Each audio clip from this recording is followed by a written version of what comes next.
Ketika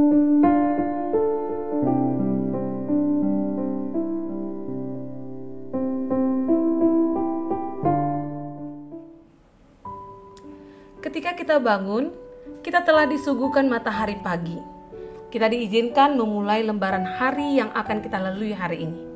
Oleh karena itu, sudah seharusnya kita awali hari ini dengan bersyukur pada Tuhan dengan tetap setia merenungkan firman-Nya. Mari kita berdoa. Damai sejahtera Allah yang melampaui segala akal, kiranya memelihara hati dan pikiran kamu sekalian di dalam nama Tuhan Yesus Kristus. Amin. Jemaat yang terkasih, dalam nama Tuhan Yesus Kristus, renungan harian HKBP Resort Sutoyo, Selasa 4 Mei 2021, tertulis di Efesus 5 ayat 20. Demikian dikatakan, ucapkanlah syukur senantiasa atas segala sesuatu dalam nama Tuhan kita Yesus Kristus kepada Allah dan Bapa kita. Di dalam bahasa Batak dikatakan, manoktong mahamu madok moliate, sian saluna, tude bata ama, di bagasan gowarni Tuhata Yesus Kristus. Demikian firman Tuhan. Mungkin mudah bagi kita untuk mengucap syukur ketika keadaan sedang baik-baik saja. Tetapi alangkah sulitnya melakukan itu ketika kita tengah berada dalam kesesakan dan kesulitan. Yang lebih disayangkan lagi, ada banyak orang pula yang lupa untuk mengucap syukur ketika sedang dalam keadaan baik, karena terlena dalam segala kenyamanan atau kenikmatan hidup yang dia terima. Paulus mendorong jemaat Tuhan di Efesus untuk hidup sebagai anak Tuhan, antara lain dengan senantiasa mengucap syukur atas segala sesuatunya. Nasihat ini bukan perkara yang mudah, mengingat ketika menyampaikan nasihat ini, Paulus sendiri sedang menghadapi kesesakan. Tetapi Paulus tetap dapat mengucap syukur untuk apa yang sedang ia alami. Bagi Paulus, mengucap syukur merupakan bagian proses pertumbuhan anak Tuhan untuk menjadi makin serupa dengan Kristus. Mengucap syukur tidak hanya ditunjukkan oleh seseorang yang mengalami berkat Allah.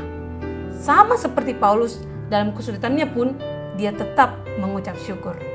Karena mengucap syukur menunjukkan kepercayaan yang penuh kepada Allah dan keyakinan bahwa dia tahu yang terbaik bagi kita.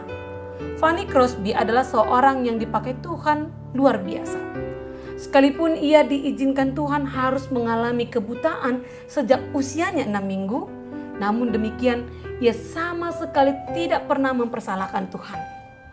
Suatu kali seseorang berkata kepadanya, sayang sekali ya, Sang Pencipta tidak memberikan Anda penglihatan, padahal Dia memberikan banyak sekali karunia lain kepada Anda.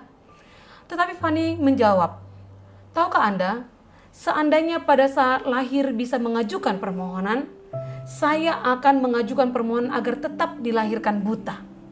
Orang itu terkejut dan bertanya, mengapa? Kok begitu? Fanny kemudian menjawab, karena bila saya nanti kelak ke surga, wajah pertama yang akan saya lihat adalah wajah Sang Juru Selamat. Dan karena saya butalah, saya juga berusaha untuk membangun diri saya saat ini. Sungguh suatu wujud ungkapan hati yang penuh dengan syukur. Sebuah ucapan syukur sesungguhnya merupakan hal yang sangat penting dalam kehidupan kekristenan.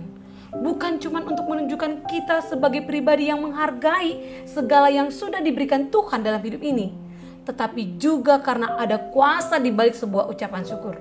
Apa kuasanya? Harvard Health Publishing menunjukkan hasil penelitian yang menyatakan mengucap syukur dapat membuat kita lebih berbahagia. Mengucap syukur merupakan tanda seseorang menghargai ataupun berterima kasih terhadap apa yang diterimanya. Baik sesuatu yang tampak di matanya ataupun yang masih hanya dalam rasa di dalam hatinya. Dengan ucapan syukur, orang-orang akan mampu menyadari masih adanya kebaikan di dalam hidup ini.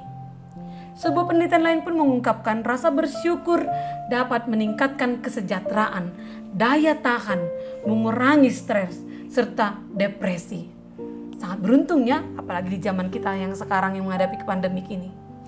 Semakin seseorang bersyukur, maka makin besar pula kesejahteraan maupun kepuasan hidup mereka secara keseluruhan.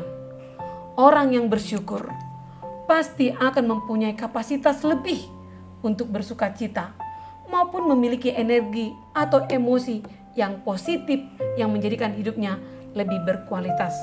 Terlebih kualitas imannya. Sama seperti Fanny Crosby, sampai ia menutup usia di usianya 94 tahun, ia bisa menulis lebih dari 8.000 lagu rohani.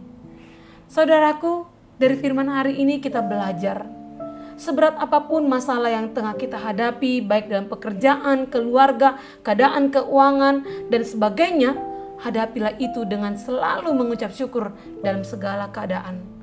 Kuasa Tuhan akan bekerja lewat ucapan syukur kita, sehingga mukjizatnya yang paling mustahil sekalipun akan bisa terjadi. Kita bisa mengalami pemulihan atas apapun pergumulan kita hari ini. Ucapan syukur mampu mendatangkan kuasa Tuhan dalam kehidupan kita. Tuhan mencurahkan rohnya agar bekerja dalam hidup kita, memberikan hikmat untuk melakukan apa yang benar di mata Tuhan, yang sesuai dengan kehendak-Nya. Apa yang tidak pernah kita pikirkan, itulah yang akan Tuhan berikan kepada kita. Ucapan syukur membuktikan bahwa kita sungguh mengasihi Dia dan percaya bahwa segala yang Dia berikan adalah hanya yang terbaik bagi kita. Oleh karena itu, jangan putus asa. Jangan hilang harapan atas apa yang kita alami. Ingatlah selalu ucapkan syukur yang paling sederhana sekalipun yang berasal dari hati yang tulus akan mendatangkan berkat berkelimpahan atas hidup kita. Amin. Mari kita berdoa. Tuhan, penuhilah hati kami dengan ucapan syukur. Ajarkan kami untuk selalu melihat cara-Mu memberkati hidup kami, agar hari ini kami senantiasa mengucapkan syukur dalam setiap keadaan apapun yang kami hadapi. Terima kasih Tuhan. Amin. Jemaat yang terkasih dalam nama Tuhan Yesus Kristus, pastikan hari ini hati kita penuh dengan ucapan syukur. Salam sehat, Tuhan memberkati. Shalom.